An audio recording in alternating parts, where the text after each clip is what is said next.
Welcome to the WindowWise installation instruction video. Installation is as important to proper performance of a window as is the design and manufacturing of the window itself. All the advanced design and construction techniques can be nullified if the window is improperly installed. Did you know that over 80% of window service problems are the result of improper installation? Following the WindowWise installation procedures is one way of eliminating costly installation errors. It is important to note that care must be taken during the handling and storage of windows. To protect them from breakage, you should store them standing upright with a slight lean on a flat surface and under cover. They should have enough space between them to allow air movement. Do not store them outside or in direct sunlight because heat buildup can permanently distort some parts of the window. When handling windows, they should be lifted by the side jamb and sill, never by the head only, with the frame fully supported during moving and installation. Of course, windows should never be dropped. A retrofit installation involves removing the old window sash carefully from the frame and installing the new window into that existing frame. The first step in a successful installation starts well before the day you do the installation. It starts with ordering the right product from the manufacturer. To do this, you need to know the inside dimensions of the existing window frame. First, ensure it is square by measuring diagonally from corner to corner. Do the measurement in both directions. If the two dimensions are equal, the opening is square. If it isn't square, the size of the new window will need to be adjusted accordingly. Check that the sill is level and free from any unusual distortions, and repair if necessary. Next, measure horizontally at the top, middle, and bottom. The smallest measurement will be the opening's width. To get the height, measure vertically at the left side, the center, and the right side. The smallest of the three measurements will be the height of the opening. To ensure there is an adequate space between the replacement window and the existing opening, subtract a minimum of 1/2 inch from your width and height measurements. This will allow a 1/4 inch gap on all sides for shim placement, insulation, and thermal expansion. If your existing window has a wood stool, the bottom of the new window should only be 1 inch or less below the top of the stool.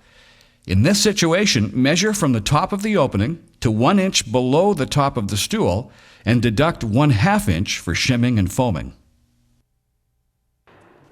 The WindowWise procedure for installing retrofit replacement windows begins when you pick up the windows. You need to ensure that you have the right number and type of windows specified on the work order. Check that all the accessories are included, particularly couplers. When you arrive, put down drop cloths over the entire work area. Check the existing window opening for width and height. The new window should be 1/2 inch smaller on both measurements to allow 1/4 inch space on all four sides. This space is needed for shimming and foaming. Check to make sure each window is the right type, style, and color. Pay particular attention to configuration or breakdown on windows like picture windows. Add up the individual window widths or heights to make sure the window will have the right dimensions when assembled. You should inspect all your new windows for damage before beginning the installation. Never install a damaged window unless it can be serviced on site. Carefully remove all sash, stops, and hardware from the existing frame. Then, carefully remove all tracks without damaging or marking the interior casing or wall.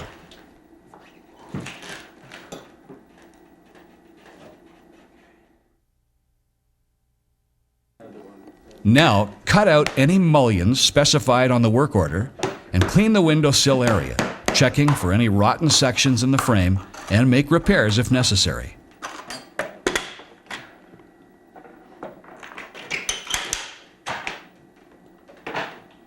If you're going to couple windows together, clean and caulk the joining surfaces first.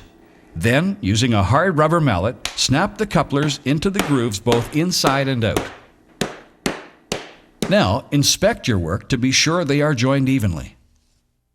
Before installing the new window, place 2 nails or screws on each side of the existing window frame to act as temporary stops for securing the window to the opening. Use shims at least every 16 inches along the sill. Shimming under the window is extremely important so the window can be properly leveled and foamed underneath. Place the window in the opening and level it horizontally. Check the shimming diagrams available from the CD menu to see shim placement for the type of window you are installing. When the window is horizontally leveled, square the window vertically by double shimming at 2 to 3 points along each side. Vertically, the shims should be 24 inches apart. Do not make your shims too tight or they may bow the frame. Now check the operation of the window by making sure the sash is seating evenly along all sides. Check the locking mechanism and make adjustments until everything works well and looks even. Before screwing the window into place, check it for plumb. For casement windows, plumb is especially important in order for them to close evenly and catch the lock. Now begin fastening the window into place by installing 1 screw on each side. Always place screws through a shim and never over-tighten any of the screws.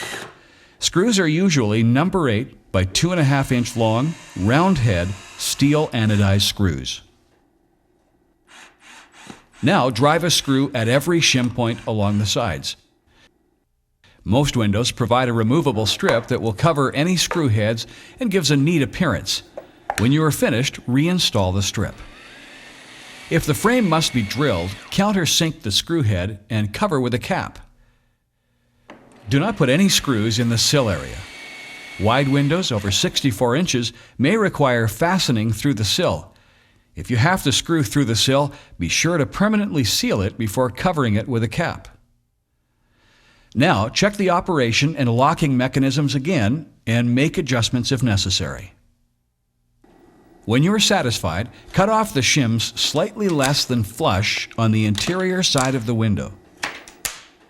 From the interior, foam between the window and the existing frame using a low-expanding polyurethane foam. Run the bead about 1 inch deep into the cavity. Only use a small amount of foam in short, controlled applications. Don't forget, it's going to expand. Using too much foam will distort the window and hamper its operation. Using too little foam leaves air holes.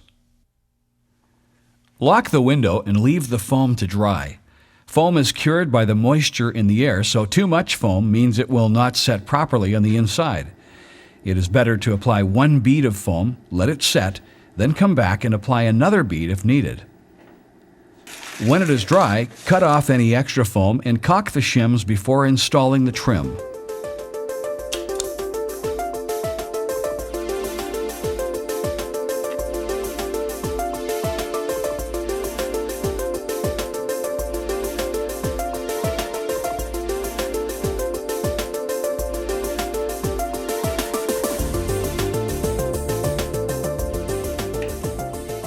Now, on the exterior side, you can cut off the shims slightly less than flush and foam around the exterior perimeter of the window, again not using too much. It is not necessary to fill the entire cavity with foam. Just make sure at least 1 pass inside and out is 1 inch deep. Once it is dry, cut off any excess foam that sticks past the window surface.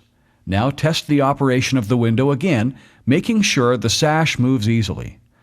Look carefully to make sure the track has not been distorted by the foam expansion. Now apply caulking to the shim locations and begin capping.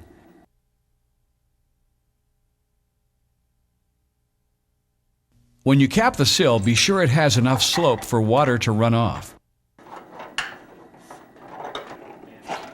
Make sure the flat stock goes inside the accessory groove. When you are caulking, be sure the flashing is sealed to the window. Seal everywhere except under the sill. Leave this open to allow for moisture drainage. Then caulk the sides where the existing frame or brick mold meets the exterior finish.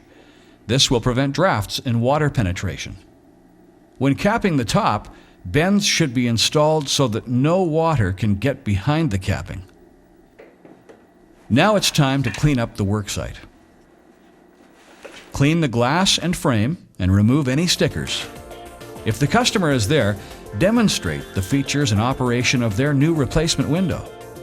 Be sure to leave any manufacturer's written information for the customer.